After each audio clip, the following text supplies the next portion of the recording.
Hi, I'm Linda Kaye, and this is season 3 of Money Talk. In Money Talk, well, things have changed just a little bit, haven't they? From season 1, where I didn't know anything, season 2, where I think I know everything, and season 3, well, we've been around the block once or twice or even a third time. But this season is just a little bit different. Our theme for this year is about build back better. Not just in business, but in life itself. In my last episode, I think I explained to all of you that I lost my home in the January Palisades fire. And you would think that even today, you would be able to, I don't know, have a house or something. Well, today I'm going to show you a few things about making some progress and well, not as much as we'd like and not as often or as quick as we would like. And I think that's kind of what life is about, isn't it? It's about testing, and isn't life always testing us just a little bit? Sometimes it lifts us up. Sometimes it just brings us to our knees. But resilience is what happens in that space between the break and the comeback. Because when you decide that your story isn't over yet and you've got things to do, well, that's what this season is really dedicated to. It's dedicated to those moments and to those people that when your heart is tested, it still beats strong. So I've got 2 things I'd like you to do with me right now, and that is to like and share with other people this story, this message, because it isn't just for you, it's for every man. And then the other thing is stay right back, stay tuned, because we'll be right back.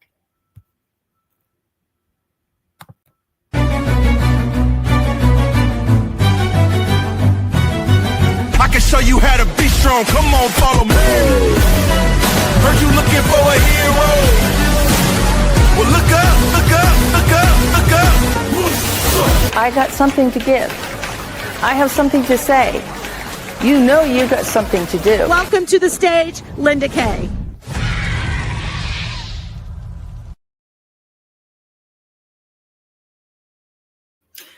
Well, that was harsh. I don't know what the heck is going on, but I can tell you that we are live and we are live streaming, and we are here today on our second episode about building back better and coming back stronger. And I've got to tell you that my guest today is somebody that really illustrates this the best and the most literal way possible. In season 2, he joined us for just days before undergoing massive surgery. And yet, against all odds, Nick's still with us. Welcome to the stage, ladies and gentlemen, Nick Ogilvie. Nick, I've got to tell you that some of the most exciting things that I heard is just the way that you post, and you're such a massive streamer. You love to stream, you love the camera, you love to tell people what you're doing. And yet, in our last season, there was a quieter Nick. The quieter Nick that showed up said, I don't know if I'm going to be alive in 2 weeks. Heck, I think we were even just days before your surgery. Now, you've got a business, you've got a life, you got a wife, you got a family, you even have a cow or so. Tell me about what life looked like before, and then we're going to talk about during and after. You know, in October of 2022, I had a double pulmonary embolism. It was double pulmonary embolism. So you had a blood clot in both lungs. In both lungs. Yeah, I lived through that, obviously. And hold on. Yeah. Was this a crisis that happened that you had to go see the doctor, or was this just I don't feel so good today, Doc? What's that? Yeah, right? No. So I was out feeding the cows, and Wait a minute. He just kind of casually, I was walking the dog. Yeah, I was feeding the cows. Yeah. Yeah. I was feeding the cows, and all of a sudden it felt like a blast happened or something. I couldn't hear it, just ringing in my ears. I couldn't, blurred vision. And so I got back. That's not normal. No. And so I got back in the tractor, went to the house, and we had an oximeter. And so my wife put the oximeter on my finger, and my heart rate was like 126. And so she's like, sit down here. And she went and grabbed me a glass of water, and everything was fine. And so then I go to bed that night, and I sleep with a CPAP. I put it on, and all the air rushed, and I passed out. and I got one good breath out to ask for my wife to call 911. Oh And my God. yeah, that's that's what happened. Ambulance came and they said that they had we have one of the largest blood clots that we've ever seen. We don't know if they're going to take it out or not. If not, then you're going to die right here tonight. Oh crap. At that moment, Nick, you're contemplating meeting your maker and saying goodbye to your family. What's going through your head? I honestly, I was very content because I've never done anybody wrong. I know where I'm going. I believe in God, and it's His will. The only thing that I felt bad for was my wife over in the corner and the daughters I'm leaving behind. That's what I felt. How old are your girls? So 26 and 23. I felt bad. I felt bad for that. I really did. And I understand. And at that time, I wanted to get through it. And there's the surgeon and stuff said that they would end up taking the go for it, and try to get the blood clot out. You have to talk us through what happened. Yeah, so they You're not gonna, viewers. You are not gonna stay tuned because this is riveting. So as I'm getting wheeled back there on the gurney, I said, I need some. What am I going to do for some pain meds and stuff like that, anesthesia? And they said, you're too far gone. You're not going to get any. So they cut my groin, and they just start shoving the lines up and in me. And as they're operating on me, wait a minute. Wait. No anesthesia. They've cut you. You're just having a laugh and a laugh and a cry every other breath. Yeah, basically. That must have been intensely painful. So it was. They actually had a nurse. It was. And bless her heart, all she did was she had a rag and she just wiped my face because it was just sweat from the pain. And that is absolutely unimaginable. And it was only supposed to be an hour, and I ended up laying on an operating table for 3 hours. Does your brain go, I can't handle any more of this pain, and just, go to a different place? So it does. Okay. So there was a point in time where literally it's crazy even thinking about it, but there was a bright light. Basically, I was like, I'm not giving up. The option tube. Right? Yeah, I'm like, I'm not giving up. So I'm like, I'm not closing my dang eyes. I did that for my wife, my daughters. I'm like, I'm not giving up. And so that's what I refuse to give up. I refuse to give up on life. I refuse to give up on losing. I'm very passionate about, if I'm all in on something, I'm all in on it. So now I'm struck with this other task, right? March 5th. Now we found out that my body is making blood clots. So it's called CTEPH. And now I was given a year left to live in December. Once again, thinking to myself, okay, everybody's all excited for 2024. And on December 21st, I'm given a year left to live. And it's kind of like, But they have a committee of doctors have met, and they're going to, I always say they're going to kill me. And, my wife hates that, but that's basically what they're going to do. They're going when she says I'm going to kill you, she doesn't really mean that. The doctors do. Yeah. And so they're going to put me on ice, and they're going to put me on a lung bypass and a heart bypass. And they're going to go in there and grab those things out and close me up, and I'll be unconscious for 3 days. And then I'll be ready to rock and roll. That's what I tell her. I like, let's go. Let's go again. Basically, I was told I have to plan for the worst. So, I had to do things like, get a lot of stuff signed up for my will and stuff like that in order. So if something was to happen to me, because there's only a 20% chance that I was going to make it out, right? So I had to get everything in order to get through that.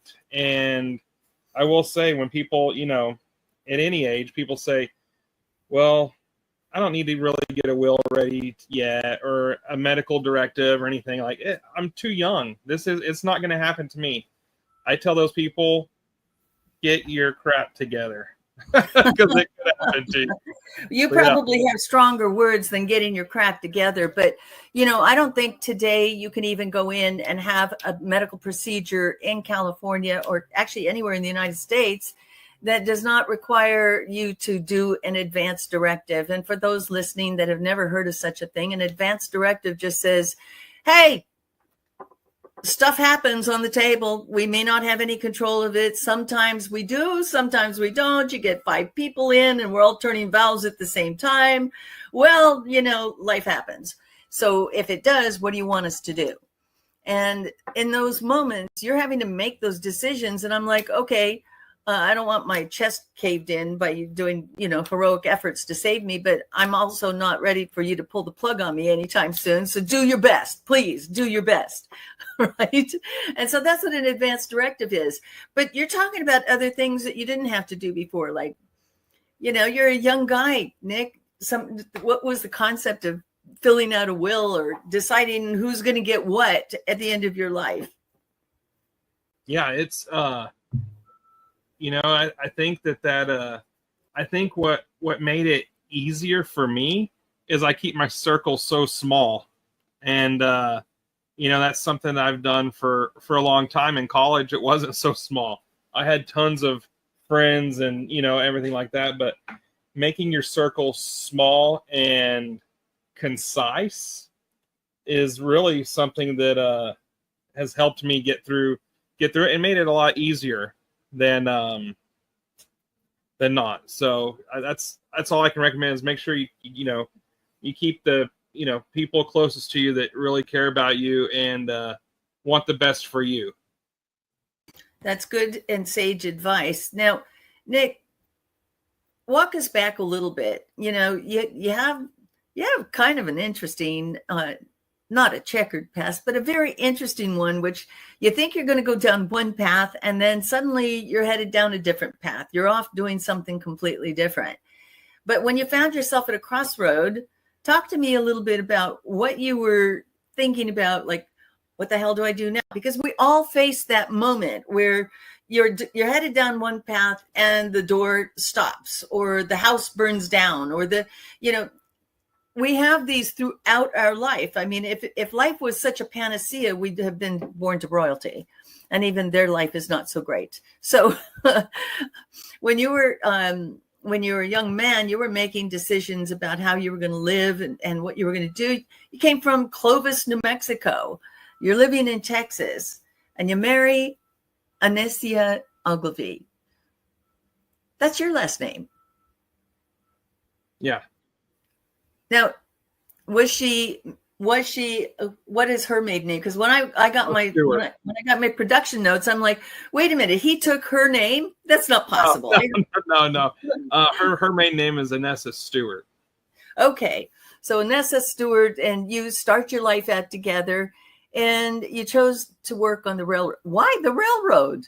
I mean, that's so old school, isn't it? Yeah. So I think it comes back from I was in college, and my friends that were graduating college with their degrees, they weren't going into that area, that field that they got their degree in, and they weren't making that much money. Whereas I only had a semester left, and I got approached, hey, I can work at the railroad and make over $100,000 a year right out of the gate. I'm like, well, you're like, done. See ya. Yeah. Right? I mean, yeah. And so then, that kind of, so I was making, good money and great benefits, but then I got laid off and for a short period of time. And so I thought, what is it? Well, my mind's always going, as an entrepreneur, your mind's always going. And I had to figure out, what am I going to do to propel myself to the next stage in case, hold that thought for just a second, because you said two really important things. You were working for the man. You were working a job that was paying you every 2 weeks. You have benefits. And there's this, I want to say you're lured into a false sense of security, because any of it can be pulled out from underneath you at any time, right? You're working for him for 10 years, you think the marriage is going fine, and all of a sudden your mate's gone. That business that you thought was going to carry you into retirement, because you hear about, well, I want that gold chain too, right? Yeah. So all of a sudden you're like, I'm laid off, now what? And you don't choose to go find another job, because that's, I think, what school prepares you to do. Prepares you to go interview well and to do stuff well. And now all of a sudden you've been doing a job, things that you liked about it. I mean, you were, if I recall correctly, maybe driving the train is not the correct word. Where you were conducting the train. Conductor. You were a conductor on the train. So that train, where were you going? From Amarillo, Texas to Belen, New Mexico. Or from Amarillo, Texas to Wellington, Kansas. It just depends. Oh my God. And how many cars were you pulling? Around 9,000 to 12,000 feet long. What? And now they're making them 15,000 feet long with the engines in the middle. So I mean, it's crazy. So they're taking a train and basically doubling in size, so that way they can cut the crew members. But what's horrible is my job as a conductor. If something was to happen on that train, I would have to walk all that way back there and see what's wrong with the train. You got to be in good shape for that one. I mean, I 15,000, let's see, that's so 43,500 feet in a mile. So these are 15,000 in one direction. Yeah, 15,000. So about 3 miles long. Like, oh my God, that's a schlep. That's a bit too much, I think. So maybe it was I don't know. Maybe it was there's the silver lining. You were laid off. What a blessing. You did not have to do this and keep walking and doing all of those miles. So you decide at that point, I don't want to work for somebody. And there's a sense of this kind of processing that goes on mentally. Like, I'm not going to work for somebody that I don't have control over my future. Did that kind of stuff go on in your head and you decide, voila, now I am an entrepreneur? How did this happen? Yeah. So, the thing, everybody gets let down in life. Don't we all? And it's one of those things like, there's only one person you can count on, and that's yourself. And so at the end of the day, that's kind of what I was like, well, I can control my future, right? If I want XYZ, I need to go out and get it.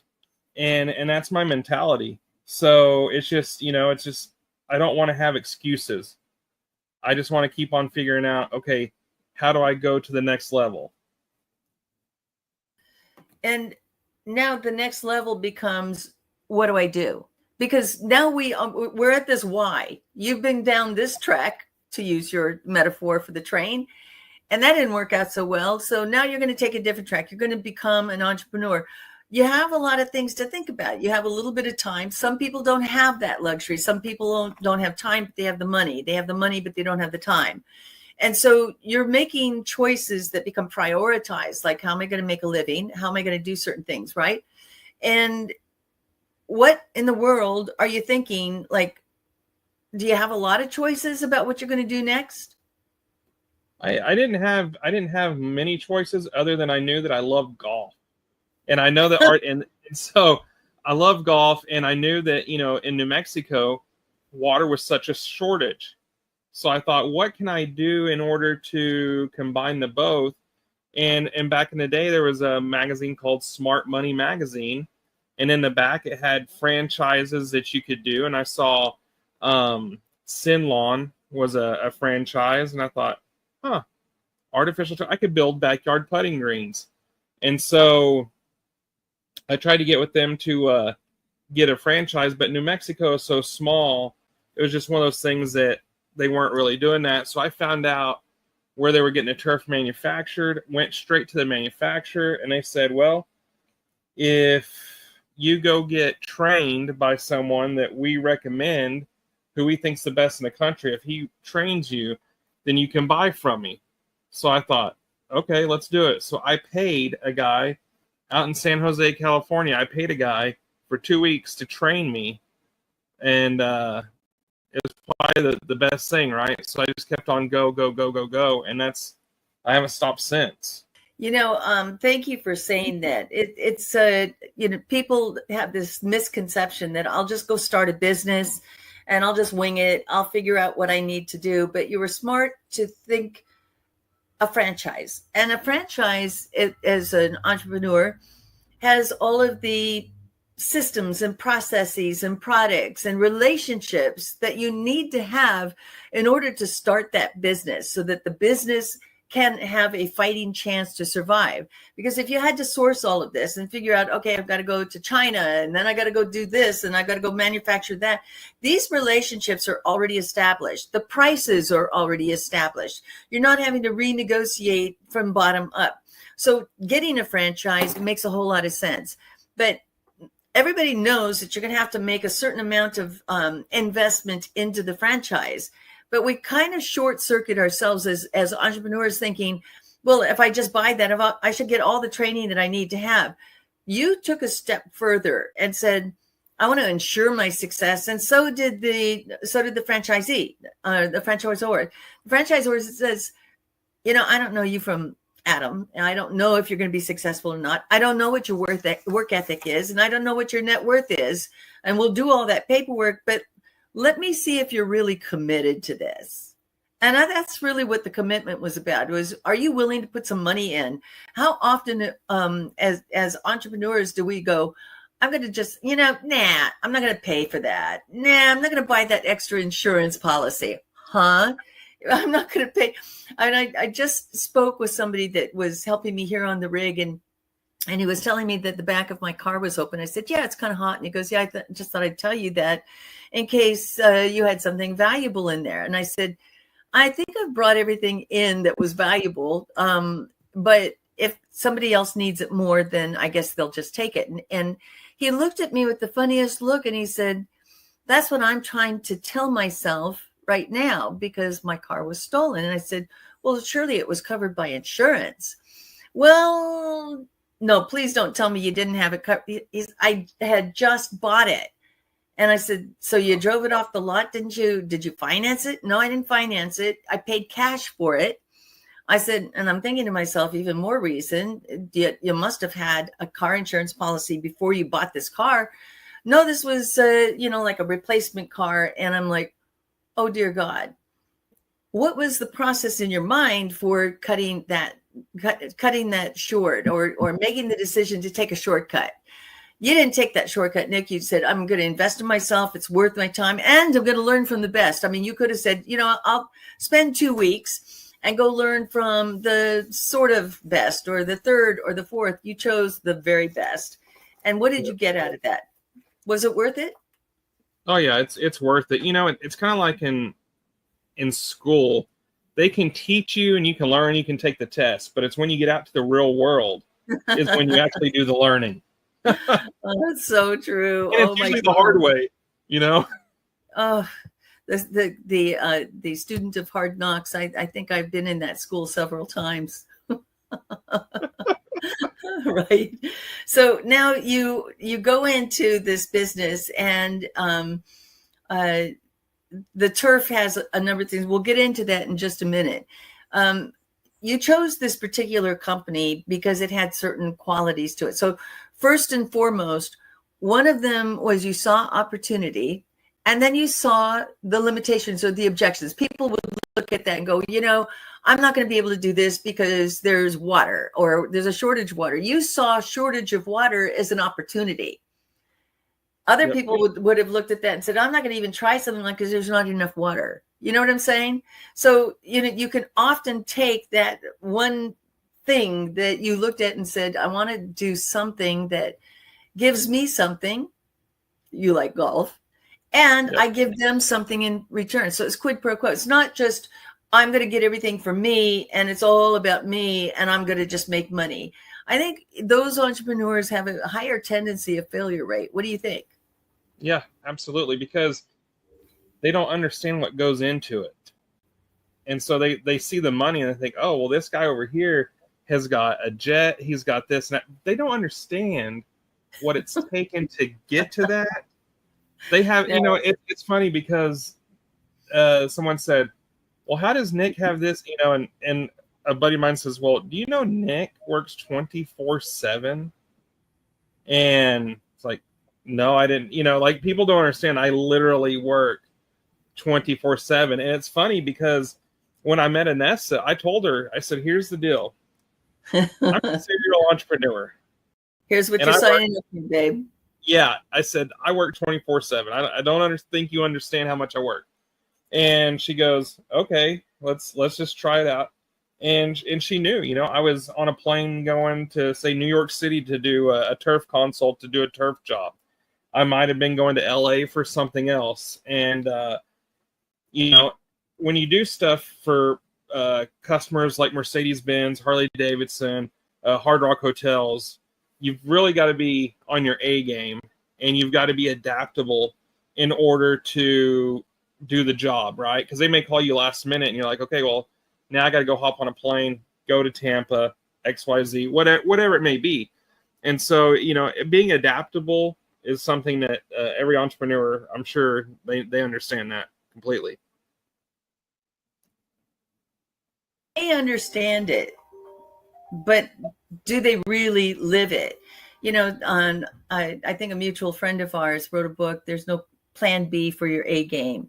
And what you just said is really critical, because it would have been easy for you to call your next in line or your next lieutenant and say, go out and cover that because I'm tired this weekend, or you're really committed, not only from the very beginning, showing the commitment that you made to get into the business, but whatever it took to get the job, you've got to keep doing to keep it. Yep, absolutely. I mean, no different than this morning. I'm not on every job 24/7, but I've swung by a couple jobs just to say hi, make sure the customers are happy. And Right. and that's no different than when I have jobs in Tampa or something like that. Like I'll fly in the morning, make sure the jobs are going good, make sure everybody's happy, and I fly back that night. But I just got to make sure that everybody's happy. And that's part of being an entrepreneur. And so now you're moving along in this business. You're making pickleball courts. You're doing, dog parks. You're doing high-end backyards and hardscaping, and then you get the shock of your life. Talk to me about what happens. Yeah, so really none of it makes, not whenever you get that, you just think, okay, how have I set myself up for the others that are around me? And unfortunately for me, I didn't, because I didn't tell the people what I needed to. But I've learned, I've got to teach everybody, if something was to happen to me, here's what you do. So it was a great learning experience for me. I mean, it was one of those, right? It's a tough learning experience. But well, it's kind of life and death here now, Nick. So, yeah. And so, there's a lot to learn. I have a great support system, in all honesty. And I think that's something that everybody needs to have, is a good support system. And, I know it would, if something was to happen to me, it would have kept going, which is nice. Yeah. Well, you want to set your business up like that, but when your business is getting set up and it's growing, some things kind of get set on the back burner, like our health. And guys are really great at saying, hey, I got this little twitch or this itch, or no, they aren't. They won't tell you. Ladies, that guy will never tell you. And we on the other hand tell you everything that's wrong. I got a headache. Maybe I've got, brain. I've got a brain aneurysm happening, right? And guys will never say, and you didn't. What shows up then? Just grit. I mean, that's basically what it is. Well, your true grit only got you so far. How do you find out that you're about to flatline? I mean, I just deal with it. I don't know how to explain it. I really don't. You don't stop until somebody says, we're going to roll you into ER. Can you take me back to this? Oh yeah. So the first time was, they gave me 45 minutes left to live, and I was getting rolled back there on the stretcher to the surgery room, and I asked for the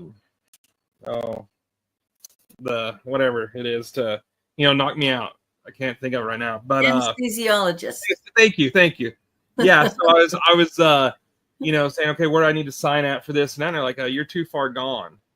And so wait a minute, what? Hold on. You're going to have surgery, and we're going to go operate on your heart, and it's too late to have anesthesiology. Is that what you're telling me? Right. Oh, dear God. So I'm a pretty big guy, and they have me get on this little tiny surgery table. And, it's supposed to be just... You're like, are you going to strap me down so I don't thrash? Right. And so, so I'm on this table, and they said, it's going to be like an hour-long surgery. Well, 3 hours later, damn. And it's the craziest sensation. Like, you don't realize how sharp those scalpels are until you get cut, because you don't feel it. You feel your skin pulling away, but you do not feel the cut. Oh, no. It is and you feel the, like the stuff going up, and that's the craziness. Like, you could feel everything going on. Right. But yeah, I mean, I was in so much pain. They had a nurse, and all she did with her wet rag is wipe my forehead. And that's literally all that nurse did. So you said the operant word, my first, which would imply there's a second. Yeah, so the second was, they told me that I had this rare blood disease called CTEPH, where my body just makes blood clots. And it was in December, and for our naive audience that doesn't know what happens when you have a blood clot, you have two choices. It is a brain aneurysm caused by the blockage to your brain, where your brain blows out and has a brain attack. Some people call it a stroke, or you have a heart attack. Those are your two choices. So you can't live with a blood clot.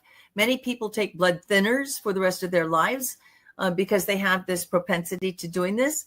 But yours is a little bit more rare. So now keep us going. We're on the edge of our seat.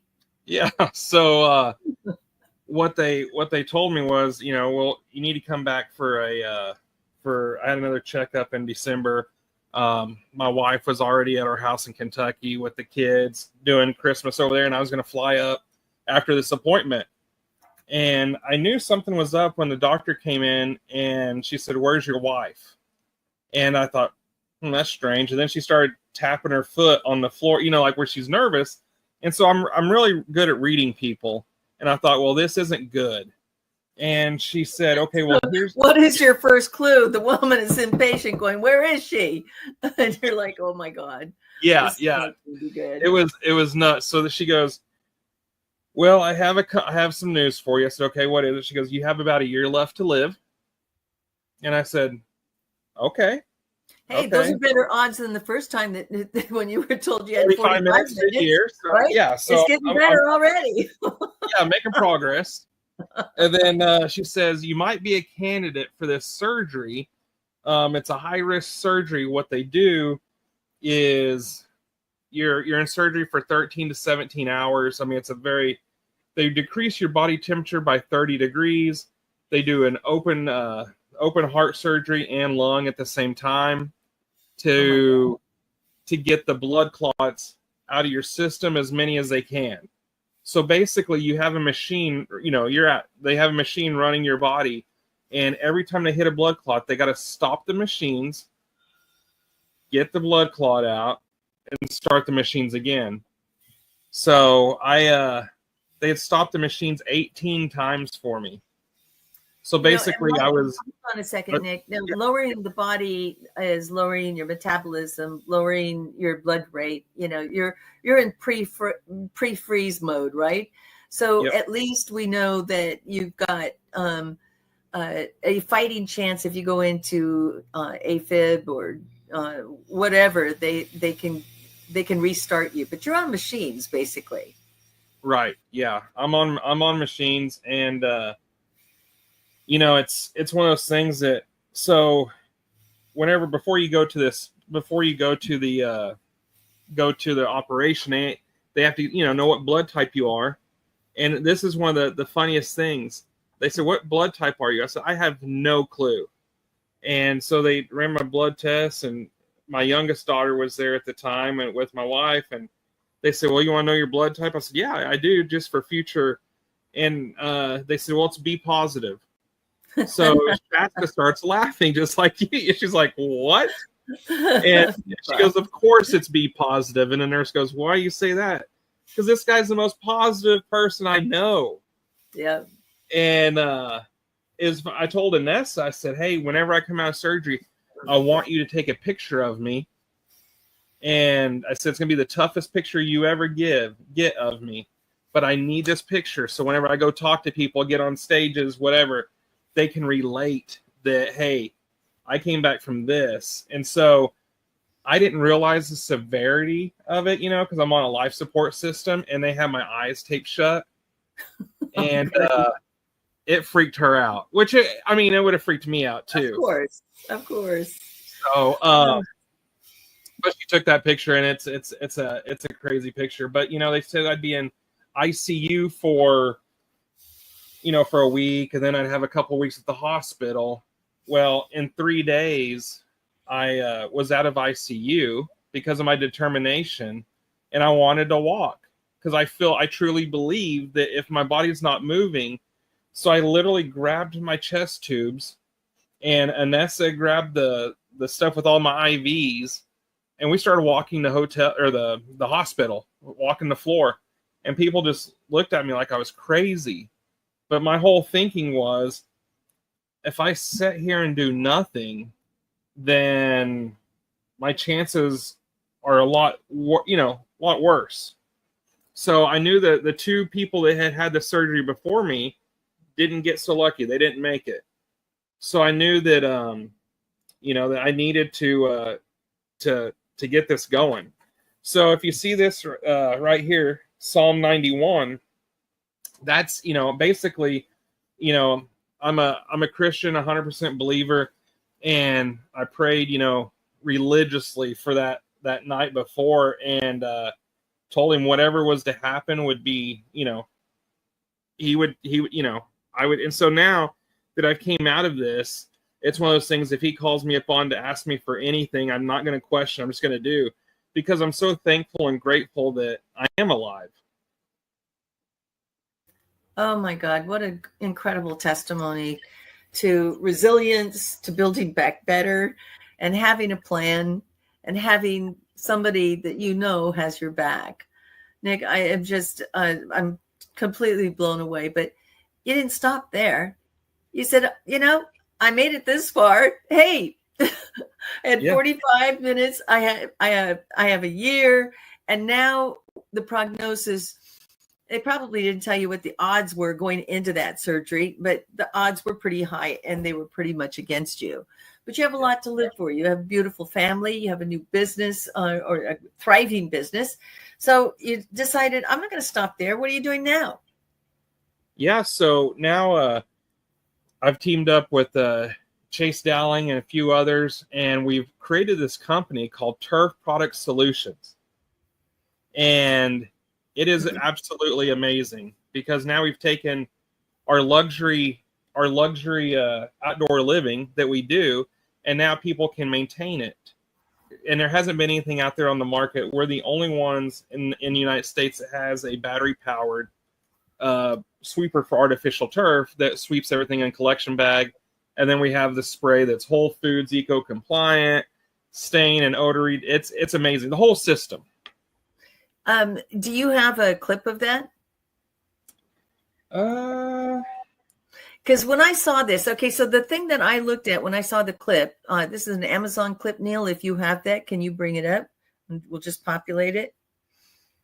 Or put the link up. Yeah, there you go. Yep. Turf Power Sweep. Now, most people don't think about, I thought about hosing off my AstroTurf once or twice, but this does a little bit better job than that. Tell me what it does.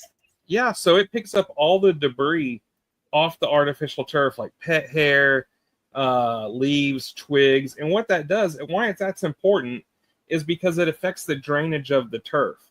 So if you have debris in the turf, it's not going to drain like it should when it was originally installed. And so then it starts matting and the turf actually starts decreasing. I mean, you're going to have to replace it a lot sooner unless you had one of these turf power sweep brooms. So that's why we created it. We took a lawn dethatcher that was made for lawns and put a turf broom head on it, and it works like a champ. I mean, it. You know, a lot of people that have pets are like, well, I don't see any pet hair, or I don't see, you know, like, well, let us just use this on your yard one time. And they're amazed at how much stuff is in that collection bag. So it's absolutely amazing. Well, I'm not amazed. I know how much stuff comes off of my lawn when I hose it with just the dust, but you know, yeah. I'm thinking about all the places where you really want it cleaned, like the dog run or the dog park, or any of these other places where animals get up on your clothes and your bed and play with the kids, and you've got, oh my God, I think of all of the disgusting, nasty things. But I think that is one of the most unusual pieces of equipment, and a must-have if you are going to have a high-end yard. You know, rebuilding is, whether it's your life or your business or your home, can be very daunting. And to put it in perspective, I've been here 8 months since the fire, and we still don't have electricity. But I worked around that issue by getting a generator, and I thought I would get it with solar, and solar wasn't cutting it. And then the water backed up. And then there's just going to be so many things that just happen that you have to deal with when you're rebuilding. And that sense of resilience, the sense of, I can do this, that's got to be there the whole time. The fact that Nick would not lay in that bed and wait for fate to come find him. He decided to get up out of that bed. He's inspired by Psalm 91, which is a hero's message if there ever was one. I've just, you know, I'm so pleased to have you on the show, and I'm disappointed that I couldn't spend the last 5 minutes showing you my mess out here, but maybe there's a real good reason for that. Maybe what we need to do is show a before and after. Are you down for it, Nick? Yeah, absolutely. Let's do that. Let's do a before and after, and show everyone. I mean, I'm excited. I can't wait. I am very excited. I'm even more excited to have had you on the show before you had that crazy surgery. And I'm so blessed to call you friend and to have you on the show yet again. Thank you for that. Thank you, Linda. I appreciate you having me, and I can't wait for more. You're going to get more. And Neil, if we have a place for, yes, that's what we want to see. We want to see Nick. Nick can be seen on his, you have got a YouTube channel, I think, as well. I do. Yes. Yep. How do they find you on your YouTube channel? What is it under? It's Turfed Out 4324. Turfed Out 4324. Oh my God. And you shoot some of the craziest, wildest stuff. If you want to thrill on the back of different small vehicles, or he's just very tech savvy, and it's so much fun to watch your content, and you're totally fearless on it. And just like you are in life. Thank you for inspiring us. Thank you for showing us how to build back better. Thank you. All right. Well, thank you, Linda. I appreciate it. Hope you have a great day. Yeah, I will. And thank you all for joining us again. I'm sorry that, we're fighting technical difficulties today, but hey, I have electricity. I even have AC now. I've got a little power, and I'm just going to keep showing you that things happen and you got to work through them. And today is no different with our technical difficulties. So thank you for joining us, and I enjoyed having Nick on. Come back, see more, and be strong. Thank you. Season 3 of Money Talk isn't just about money. It's about recovery, resilience, and expansion, so you can build back better. Your house doesn't have to burn to the ground, but if your business or your life has, and you're ready to share your story, I want to talk to you. Contact me at LindaK360 or call me at 424-395-2885. Remember, your setback is a setup for a comeback. And I promise you'll inspire others to get back up one more time with your story.